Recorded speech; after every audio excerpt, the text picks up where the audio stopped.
at the beginning, it talks about how much you have fallen in love to that girl. But at the end, it's like you're asking, do you love me? Because the way you move, the way you look, the way we like go on together, it's like you're saying something. It's like you love me as well. But at the end, we're just friends. Okay. You love a different person, and we're just friends. What's up, people? Welcome back to Feature Friday Plus. Today we're gonna have a chat with Justin. Yes. Welcome, buddy. How you doing? I just wanna live in my imagination. What's up? It's good. I'm good. I'm good. Yeah, but I don't think if my English will work the best today, right now. My brain is like not working well. Letter G is after letter F.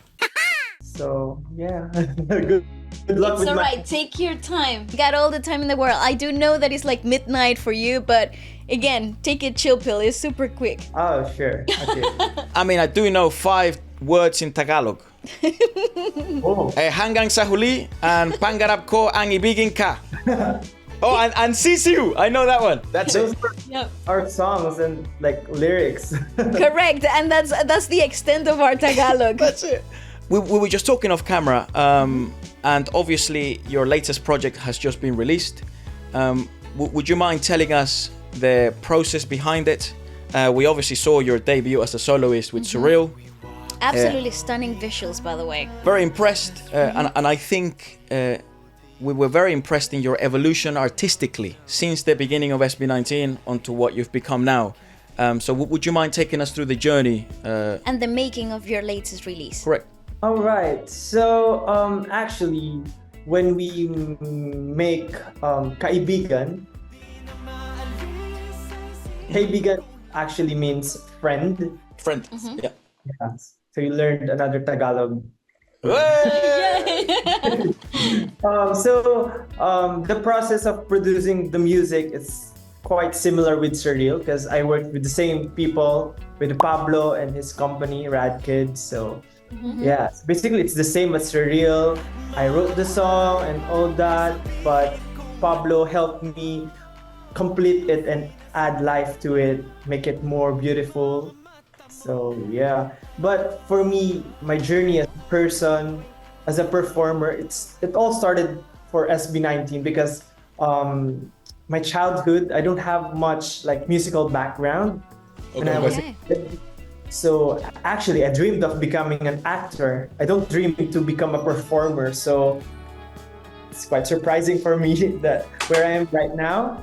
So yeah, it all started in SB19. So I'm quite proud of myself on how I improved with like singing, and now I can like make my own song, write my own song, and perform alone. So yeah. Obviously, Kaibigan is very emotional. It's like a coming of age type of track. The evolution and climax of the song, it's so beautiful and actually hits the strings even if you don't speak the language. I think obviously the composition and working with somebody that knows you closely enough, like Pablo, obviously helps the development of something really beautiful. Nice belt in the climax. Yeah, it's like so growly and big time, and it feels so emotional. Very well done. That finale was absolutely stunning. But I want to know a little bit more about what are the emotions and what was the actual subtext that led you to write such a beautiful song. You know, what you said earlier was all true and like, oh, that's great. But yeah, working with Pablo was like, it helped so much and it's so much easier because they know me well. Yeah. Of course. Actually, that part wherein I like hit the high note for me, it's added by Pablo. So it's his idea.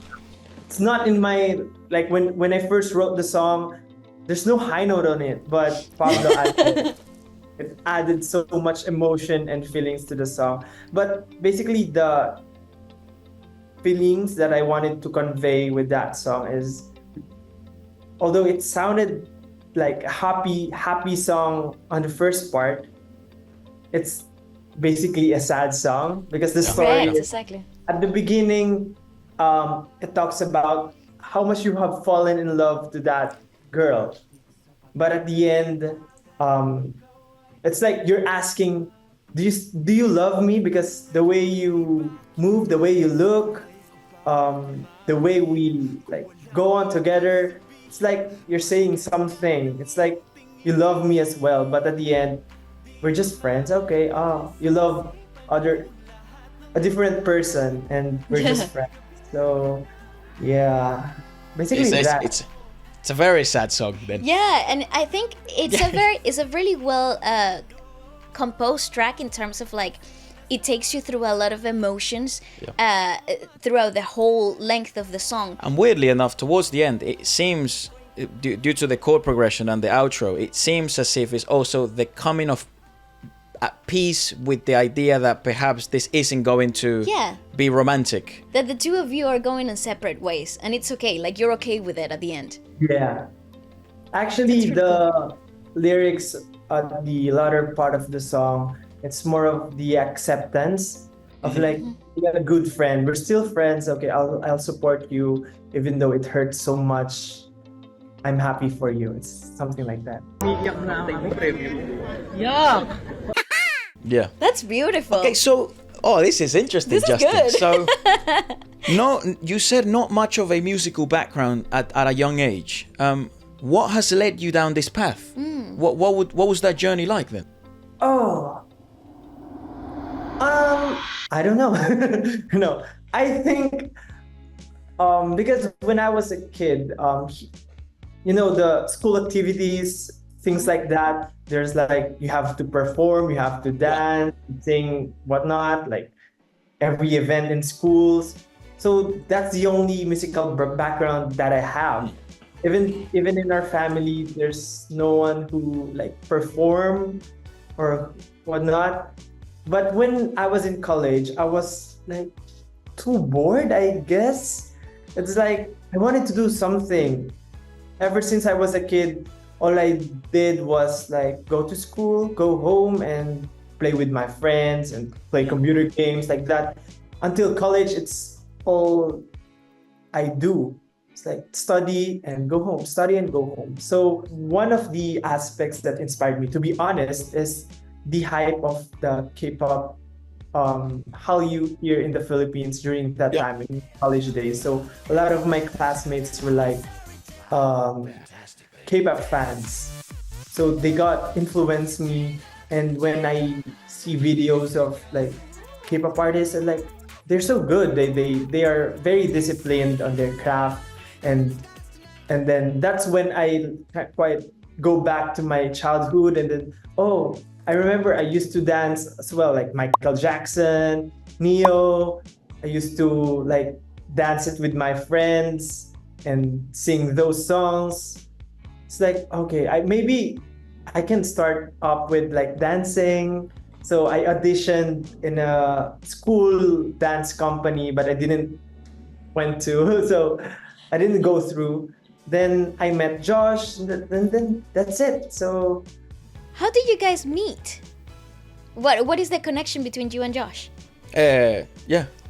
during college days, since I was too bored and I wanted to explore, I joined a group. It's like a dance group here in the Philippines, wherein Josh is a member of that group. Oh, so, right. Okay, I see you. Yeah. So we've been like a group mate for I think a month or two. And then we had the competition. So we went to that competition, and then after that, he invited me to our previous company. So before, he was already a trainee back then with Pablo and Stel.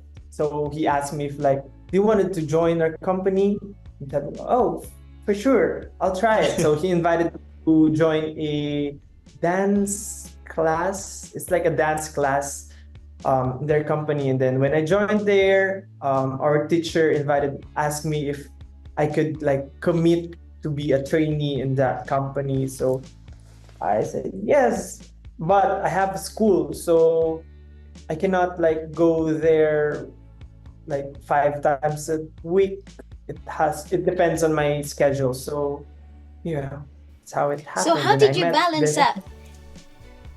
So how did you balance Oh. the training and the studying at the same time? It must have been really difficult for you. Well, yeah, especially that it's the the last few years of my college. So I'm doing like thesis, and all that Exams. stuff. And actually, I think because the company is not very strict with my schedule, so if I have to do something with for this week, they let me skip training. But the problem there is that it's hard for me to catch up with my Of course. skills and all that. So yeah, but after that, I don't know. It's just that I think that I'm just very lucky during that time because the members are also helping me, and they did not let me left behind with Right. my skills and all that. I mean, because of that journey, I think that it only helped the relationship between all the lads because it sort of creates this environment of brotherhood and trying to push everyone forward. Correct. It's really interesting that you don't have that deep of a musical background, because lately what we've been noticing in a lot of the performances live, your evolution both vocally, specifically vocally, has been such a pleasant experience to see. Impressive. Especially in this era of the first take videos that you guys have releasing, obviously the set for that is incredibly nerve-wracking. It's a very daunting environment. The first take is brutal. It is. And the fact that I mean, you opened Mappa. Yeah, that must have been nerve-wracking for you. So how was that experience on first take? You performed in one of the most vocally difficult environments for world-class musicians that have been doing this since the age of 2. So have you had a chance to sort of digest that? Well, during that time, we are all so nervous and quite scared because they keep telling us that it's just gonna be one take. So that's all we have. So you have to give your best, and I don't know. I think because of that, like they keep telling us that we practice and practice, and I don't know. It's very nerve-wracking during that time. So maybe that's all. It also helped us to like do our best because we know that's gonna be just one take. That's what we have. So yeah. Well, what an experience, and very well done to all of you. First Filipino group to ever do that as well. So my God, congratulations to all of you. Thank you. It's an achievement. Yeah. So now we've gone through the journey of obviously school, college, meeting Josh, training. It seems lately you've been getting involved a lot into creative directing and very involved in the music video aspect of things. I mean, we obviously saw that in your own debut with Surreal, but it seems you were involved in Moonlight. And it goes as back as Hanggang sa Huli and the storyboarding for a lot of other music videos that are absolutely stunning, by the way. So, take us through that. What has led you down the path of visual directing? Yeah, because it's not easy per se. I think it all started during during college days, wherein I'm doing like studies, and then I was also a trainee. Because my course was multimedia arts, so it's all related to my my degree, educational background, to my degree, and maybe I feel like I involve myself with our creative output because as I said earlier, I skipped a lot of like training days, so I feel like I have to compensate or like pay with my skills in studying to help our group, our outputs. So I think it all started there, And then I feel like the other members as well trusted me with like managing and helping with our creative output. So it all started there. Then I actually enjoyed it so much Nice. that I like presented myself to do this and that. So yeah. What does a brainstorming session with SB19 would look like for a future music video or something that you guys are conglomerately working on together? Oh, good question. Yeah. I think if I'm the one who's leading the creative output for a specific like music video or Yep. like a concept for us, like for a concert, I always get their opinions and also their creative ideas, and then I quite mashed it up with my initial idea, and yeah, actually I couldn't say that it's all mine. You know what I mean? It's like it's always collaborative. It's just that I lead and I try to get all of their ideas and Oh no. Nabobobo na ako. like Concise put it- them, yeah. Yeah, concise them.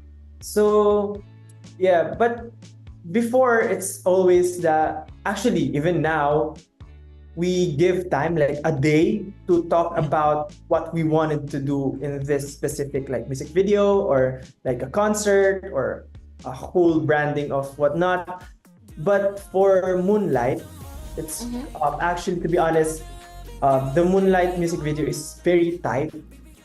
Since we're too busy during that time, we're struggling with the like internal problems and whatnot. I presented to direct and make a concept for it without the so much like input from other people. So Right. I made it. Hala, nag-ano na ako, kailangan ko ata bumalik ng school. Yung brain ko, nagsa-stop siya. And I was gonna say that's one of the most captivating visual music videos that you guys have released in a really long time. And perhaps that's why it seems so congruent Congruent, yeah. and linear, because it's like we have a saying here. In I guess it's just a saying in English, which is like, if something's very lean and clean, it has very little fat on it. It's perfectly cooked, and I think that video, it sort of felt like it's very congruent. It didn't have unnecessary things, and sometimes if you don't have as much input from different variables coming in, it can lead to it being just a bit straight cut.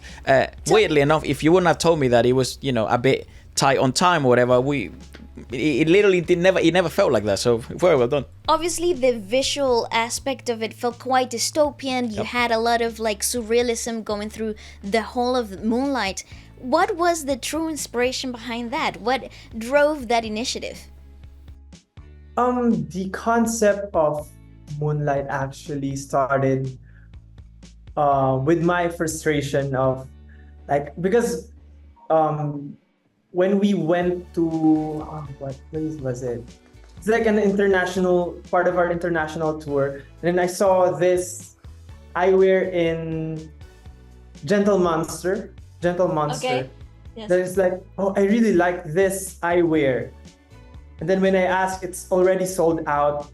So like I was very frustrated back then. And then after a few months, I'm still thinking about that eyewear. So I thought of like, maybe I can use that idea with the concept of Moonlight. So the design, that's where it all started. So That is actually so but cool. with that eyeglass, oh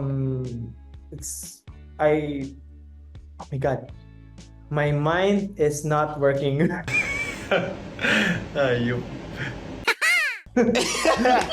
I think, Justin, in the, what is it? Someone from the Philippines told us this. Is it called nosebleed or something like that? When you can't.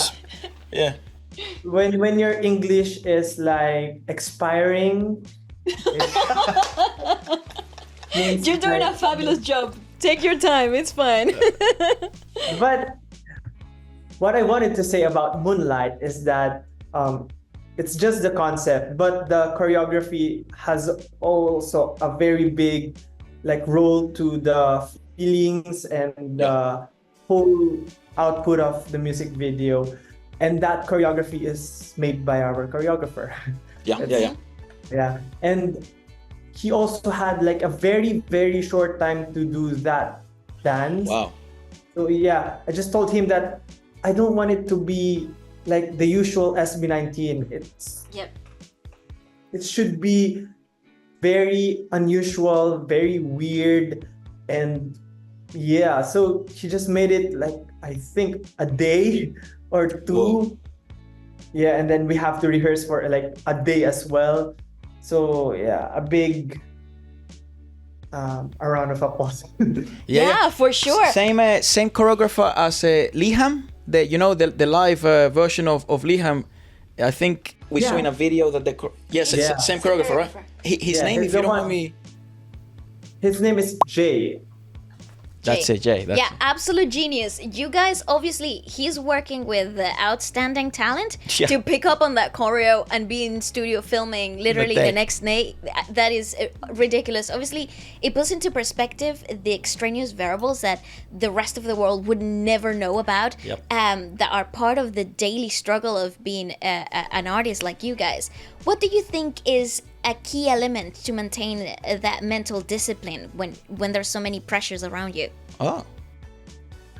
It's hard to maintain. Just right now, my brain is not working. Babaliw ako. Yung utak ko nag-aano siya. Nanunuyo. He's working just fine. Actually, it's very, very hard. I think the 5 years of us being an artist is like also a stairs of reaching a specific level of how you're going to control your mental stability like that. On the earlier days, it's very hard because you have to like hear a lot of voices from like a lot of like criticisms and questionings from different people. But as we go further, like right now, I think we are much stronger. But of course, it's mental health is still, I mean, struggles with mental health is still there. But I think we're much stronger than before. Right. Because we have learned a lot, and of course maturity comes in. So, yeah. Yes, of course. If I asked you, well, perhaps like a two-part question. I'll word it short, so maybe it doesn't hurt your. It doesn't give you a headache. I do apologize. I know we talk a lot. Sorry. If I asked you what were the happiest moments of SB19 together, what comes to mind first, and then I'll ask you the counterpart, which would be the darkest times in the career, like the most difficult times. Oh. Okay. Actually, I think the happiest moment as a group for me were those moments wherein during our trainee days we don't do so much things. We just train and then we don't think so much. You know, those times wherein we're just having fun, doing unnecessary things. Like, how do you say that? Like freedom. Yeah, like carefree. Carefree. Yeah, carefree, yeah. Because we don't have much responsibility during that time. We're just dreaming of becoming a big star. And all we do is like train. And then if we are also tired of training, we go crazy and have fun, jokes with each other. So I think those were the days that's very memorable and very important for me. And the darkest day was last year. So we had an internal problem. So I think a lot of people already knew that with our trademark issues. So yeah, I think that was the darkest day, because if you think about it, like it's like 5 years of being an SB19 member, then suddenly everything might get lost and all of that. So, and we have a lot of, other than thinking about those problems, we have to really face it and do a lot of things that we did not expect we're gonna do. So yeah, that I presume that must have been a very difficult time. It's also, I mean, it's part of the story, right? Like, what a story you guys are building of obviously both difficult moments and great moments. What are your personal motivators? We speak to a lot of artists quite often, and some of them, sometimes their answers are they do it for their family, sometimes they do it for themselves.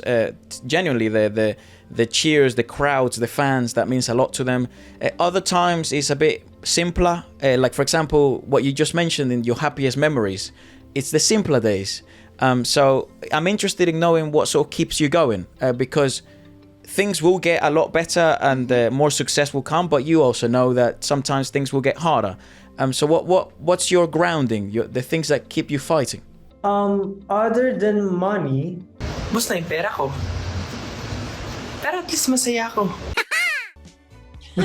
Sheesh! Big up Justin on the cash! Yeah, okay! Get those designer glasses, boy. You need them.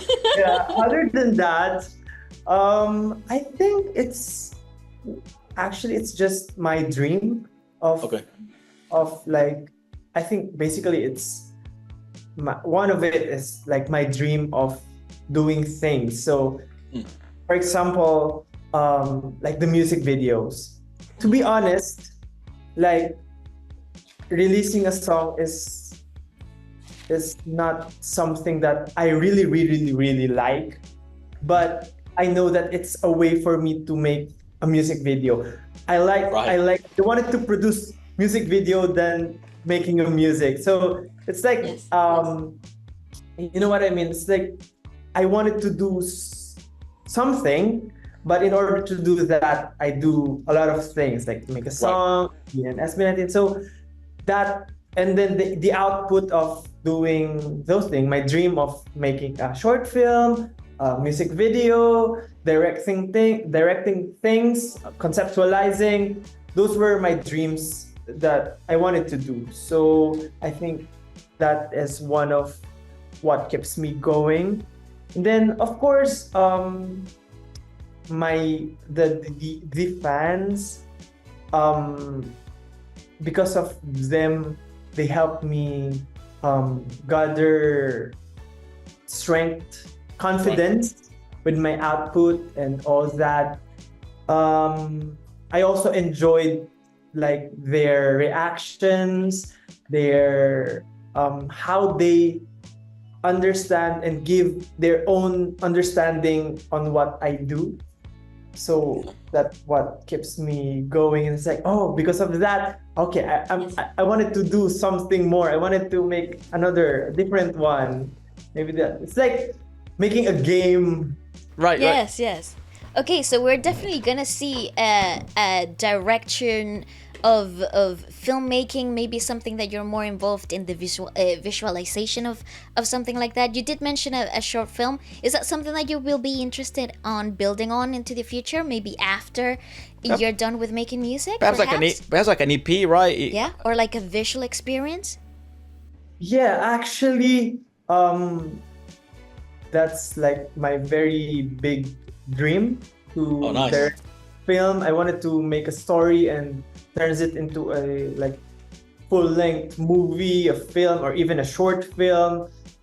That's like my dreamer, being a singer, dreamer. Like, yeah, you know, you get it. Yes, we got it. Well, you know, it's funny. We were discussing a couple of friends of ours. They're quite close. I don't know if you know the guys from DPR in Korea.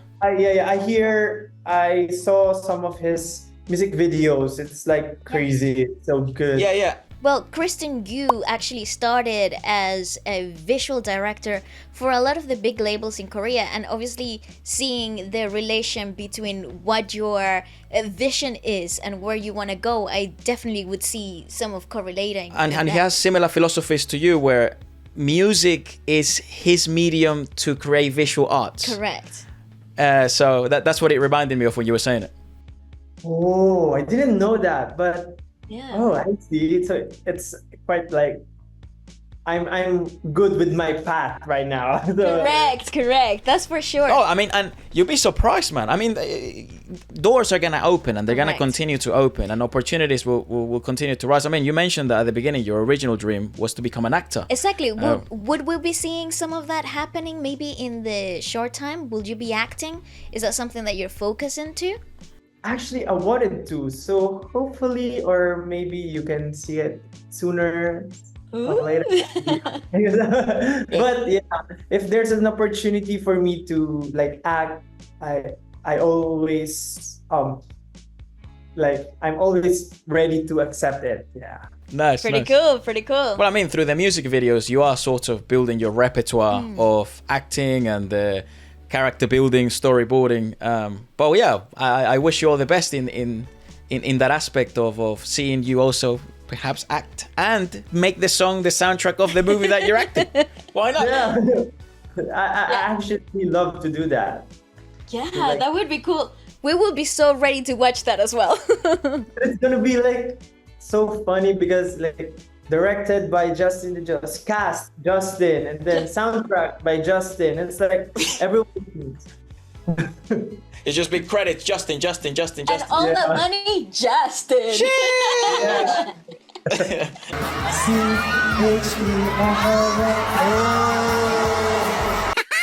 Okay, so now I want to talk a little bit more about obviously your solo debut, Surreal. It was such a beautiful movie-like experience, but the song had its own feel too. So I would like to talk about the musical aspect of that. How involved were you in that? How what was the initial premonition to that debut? Especially because there's a lot of expectations, right? It's a solo, first time. What was the process of diving into that project? So when I finished the song back like last 2022, 2 years ago, it was just like a ukulele. So I imagine it's more of like an acoustic, dreamy song. Okay. So last year when I gave it to Pablo and asked him to like, I want it to be dreamy and all that. So actually within the when he was producing it, I was not very much involved. So Okay. I just asked him to make it more like a dreamy, and this is what it means. This is the story. This is the feeling that I wanted to convey, and then he made the rest. He made the rest. And with the first demo that he sent me, I was already like, perfect. It's Nice. This is good. yeah, that is good. Then after that, actually, I was more involved of like conceptualizing and branding myself. So yeah, not much with the process of making the music. I just wrote it and like put imagery onto it. Well, it came out. Ended up coming out very pop, and I think the whole evolution, both with the visual concept, the song becoming so sort of it had like a. It sounds funny to say, but it had like a mainstream sound. It did, Very yes. accessible from different demographics. Very accessible to different parts of the world.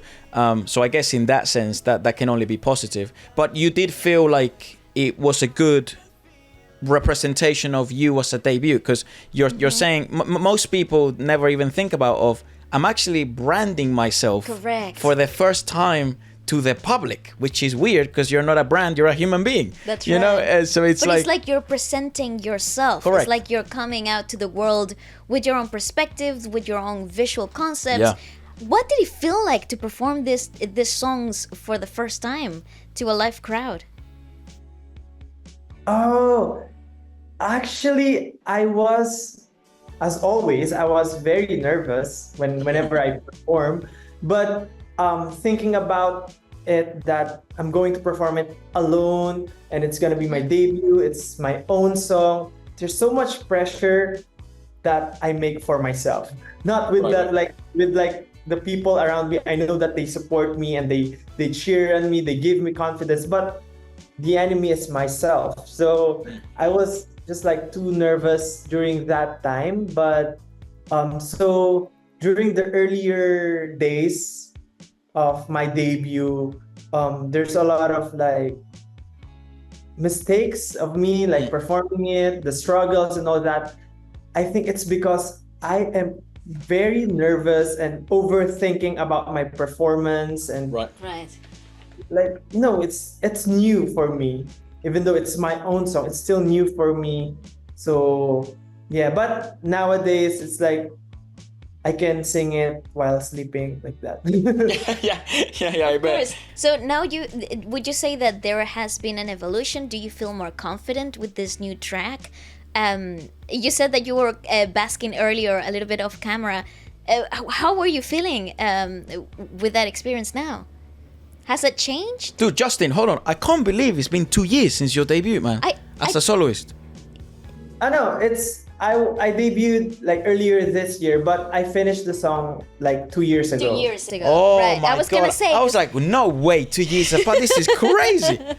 Okay. So yeah, but please do answer Waleska's question of now you have a bit of experience in your backpack, and now you're doing your second project. What was the emotions now? Actually, debuting as a solo really helped me to be confident, like to go on stage alone and how I'm going to present myself to the public as myself, not with a group. So it actually really helped. I'm more confident right now, but performing a new song for the first time again in the public, it's the same feeling during my debut. It's like I'm very nervous, overthinking everything, and guess what? I also made a mistake again. Nobody would notice. Nobody would notice, though. They're just excited to see you. So what's funny, because I even like practice it every day since I made the song before the performance, but I still forget like a specific part of the song, the lyrics itself, even though I wrote it myself. That's a real struggle, though. Yeah, that's the result of like overthinking of your performance. I'm like, it's different when you're just enjoying and like singing as if you're alone in a bathroom. You know what I mean? Like, A sa inuman session with your friends. Yeah, it's very, very different feeling. Well, actually, I relate a lot to that because I'm a drummer. I play the drums, and sometimes you have gigs coming up, or you have to learn a song in 24 hours. I'm sure you know that bloody feeling, and you prepare the song and you're practicing, and then the day comes and the night people are here, everyone's watching, it's great, and then there comes the bridge. And now I know the bridge is coming. What the hell was the arrangement? I have no idea.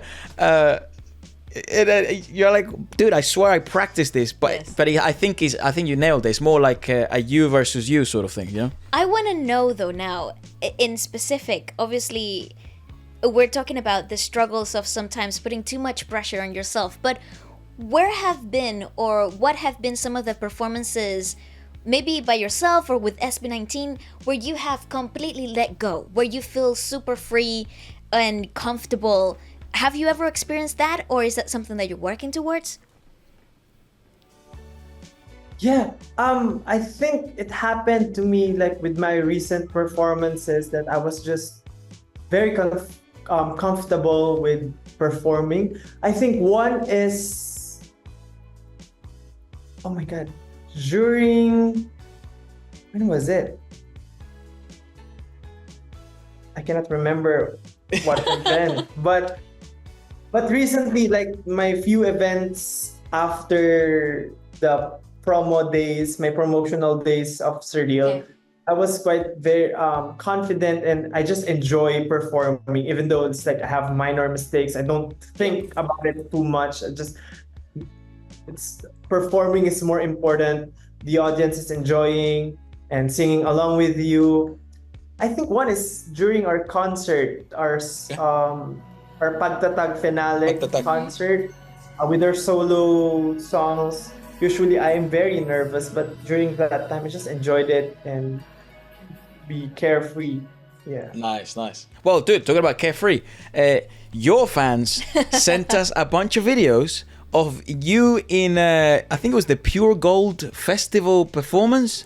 And then you popped out of nowhere with Beanie? No, Beanie was like performing, and I swear to you, I was looking at the fan cam, I blinked, and then there you were wearing all green, dude, dancing, and I'm like, what the, where did Justin come out of? How did that happen? I think it's a plan of Pure Gold, the brand. Oh, okay. So they planned us to like, we were distributed among the other performers.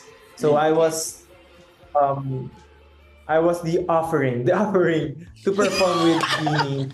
The sacrificial lamb. Yeah, but you know what? I was like, oh, that's good, because like Beanie we're all great performers, and you're friends with them. So nice.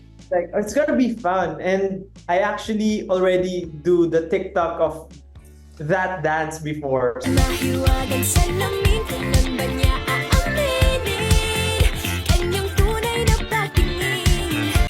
So it's like, okay, I already know that song, and I'm sure that a lot of fans are going to like be happy when I perform with Beanie. So I accepted it, and yeah, I was too shy during that time.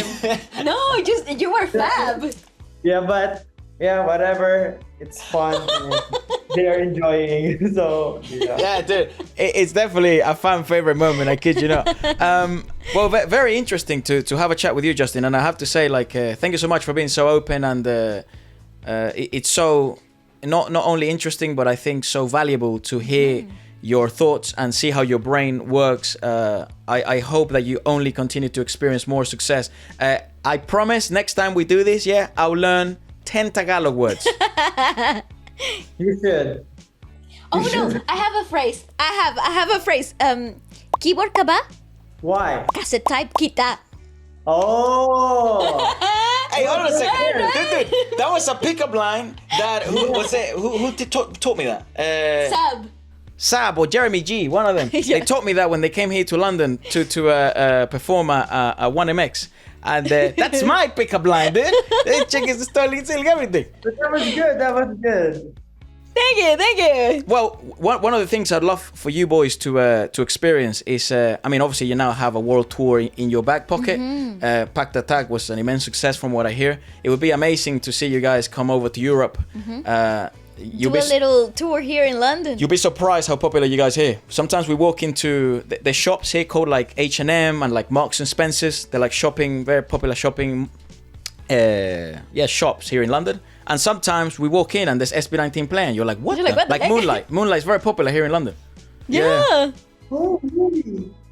Oh, so that's to good. But you know what? We also wanted to go in Europe, and like especially with like shopping, because a lot of like luxury brands are there, you know. So yeah, none of us have been in Europe, so it's gonna be a great experience if we go. Well, I can tell you for sure, London has its doors wide open. You guys will be so welcomed here. Yeah, I think all of you will be very pleasantly surprised at how impactful you're becoming. And yeah, mate, anytime you're in London, more than happy. We'll take it to the best shops around here. Yeah. Well, thank you so much for taking your time. We have had a blast talking to you, and obviously we wish you all the best. If there's a last message that maybe perhaps you would like to share with your fans, or anything that you'd like to promote, this is the perfect time, Justin.